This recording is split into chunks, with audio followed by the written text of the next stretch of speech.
Bonjour et bienvenue. Alors dans cette vidéo, nous allons corriger l'examen national 2020, option sciences mathématiques. On commence par l'exercice 1, noté sur 3,5 points. C'est un exercice de choix. Et le but de cet exercice est de montrer que l'équation D, que vous voyez ici, 7x puissance 3 moins 13y égale 5, n'admet pas de solution dans Z carré. Pour que ça soit bien lisible, je l'écrivis autrement. Voilà, l'équation D, 7x puissance 3 moins 13y égale 5. Et pour tout xy dans Z carré, la première question, on vous demande de montrer que x et 13 sont premiers entre eux. La deuxième question, on déduire à partir de la question 1a, x puissance 12 est congrue à 1 modulo 13. Question 1c, x puissance 3 est congrue à 10 modulo 13. Et derrière la question 1d, on déduire à partir de la question 1c, c'est la question précédente, x puissance 12 est congrue à 3 modulo 13. Et finalement, la question de D, la question 2, il s'agit de déduire à partir des questions 1A, 1B, 1C et 1D que l'équation D n'admet pas de solution dans Z carré. On commence par répondre à la première question. Pour montrer que x et 13 sont premiers entre eux, il y a plusieurs façons de faire. Vous pouvez également utiliser l'identité de Boson. Il faut trouver un couple IV tel que xu plus 13v est égal à 1.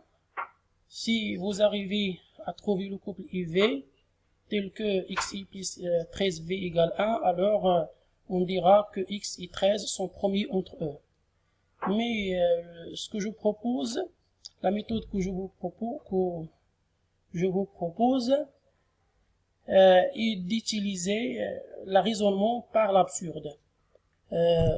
Par l'absurde, supposons que x et 13 ne sont pas premiers entre eux.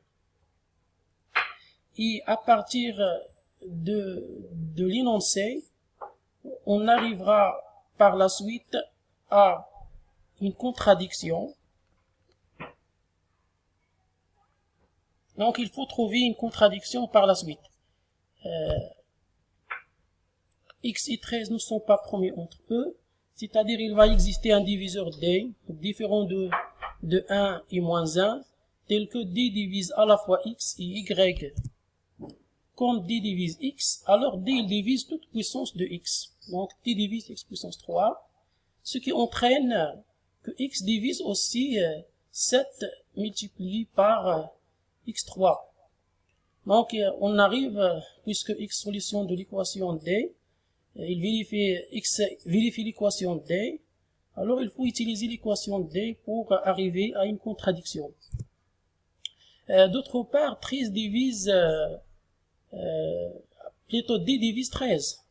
Alors il divise 13 multiplié par Y pour tout Y dans Z. Et à partir des relations 1 et 2, la relation 1 ici, D divise 7x puissance 3, D divise 13y, alors D divise la différence. Donc D divise 7x puissance 3 moins 13y. C'est-à-dire D divise 5. Pourquoi? Parce que 7x puissance 3 moins 13y égale 5. Donc D divise 5. Comme 5 est un nombre premier, alors D égale 5 ou D égale 1. Il y a deux possibilités. Mais D est différent de 1. D'après l'énoncé, D est différent de 1. Alors D égale forcément 5.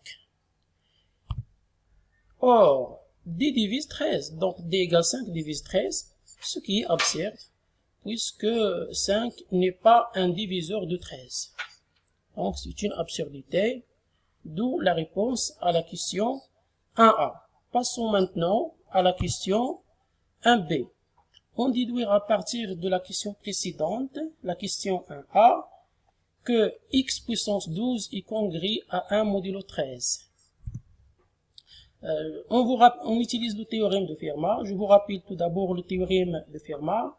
Pour tout x entier et pi un nombre premier, alors on a x puissance p est congrue à x modulo pi. Comme le 13 est premier, alors d'après le Fermat, théorème de Fermat, x puissance 13 est congrue à x modulo 13. Il suffit de remplacer pi par 13, c'est-à-dire il va exister un cas dans Z tel que x puissance 13 moins x est un multiple de 13, et c'est-à-dire 13 divise x puissance 13 moins x. Je mets x en facteur ici, 13 va diviser un produit x facteur x puissance 12 moins 1. Comme d'après la question 1, x et 13 sont promis entre eux, le limbe de Gauss entraîne que 13 divise x puissance 12 moins 1. Et cela signifie que x puissance 12 est congrue à 1 modulo 13. Passons maintenant à la question 1c. Il s'agit de montrer que x puissance 3 est congrue cette fois-ci à 10 modulo 13. Il suffit de montrer plutôt 13 divise x puissance 3 moins 10. Donc cette écriture-là est équivalente à celle-là. Donc il suffit de montrer que 13 divise x puissance 3 moins 10. Puisque x et y sont solutions de l'équation D, alors, d'après l'équation D que vous voyez ici, je peux écrire l'équation D, 13y est égal à 7 puissance 7 multiplié par x puissance 3 moins 5. Il suffit de faire passer le 13y à l'autre côté et le 5 ici à gauche. Nous obtenons ceci.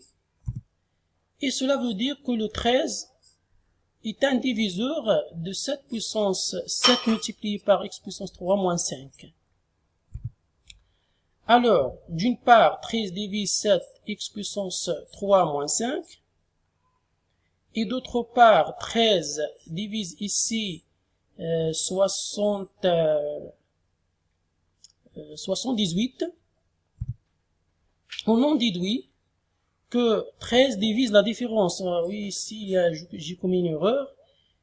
13 divise 78, mais on a besoin de 13 divise 65 pour avoir le résultat souhaité. Donc, on utilise ici 13 divise 65.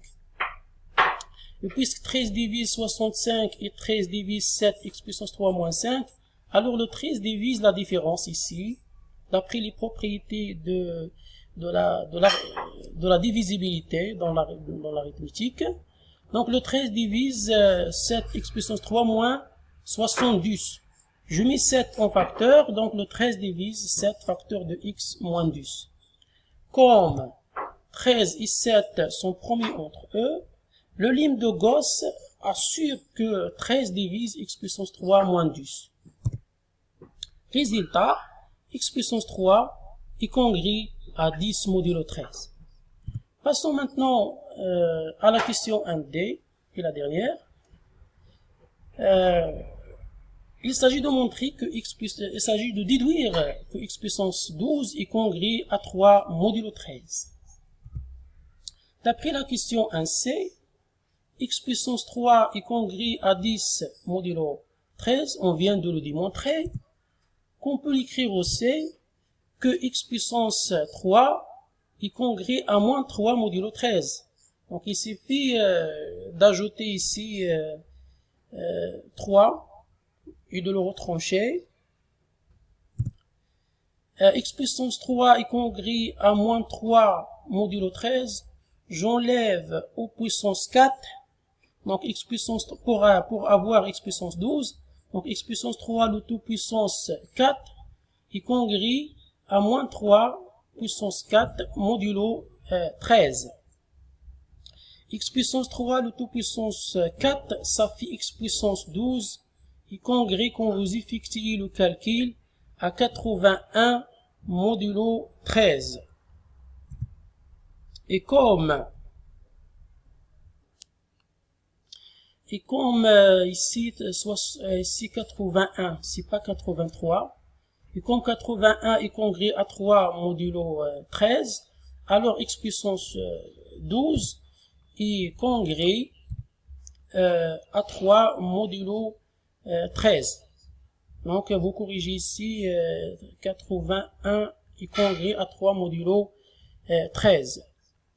Maintenant, passons à la dernière question, la question 2. Il s'agit de déduire, à partir des questions précédentes, que l'équation D n'admet pas des solutions dans Z croix Z.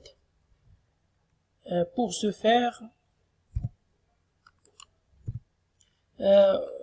on a d'après la question 1C, x puissance 3 est congrès à 10 modulo 13. Ce qu'on peut écrire aussi qu'il va exister un cas dans Z tel que x puissance 3 s'écrit 10 plus 13k.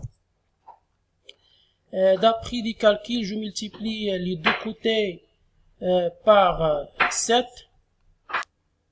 Quand je multiplie par 7, et d'après des calculs, on en déduit 60 plus 13 multiplié par 7k égale 13y plus 5. Ici, on a utilisé aussi l'équation D, puisque 7x puissance 3 est égal à 13y plus 5. C'est pour ça que j'écrivais 13y plus 5.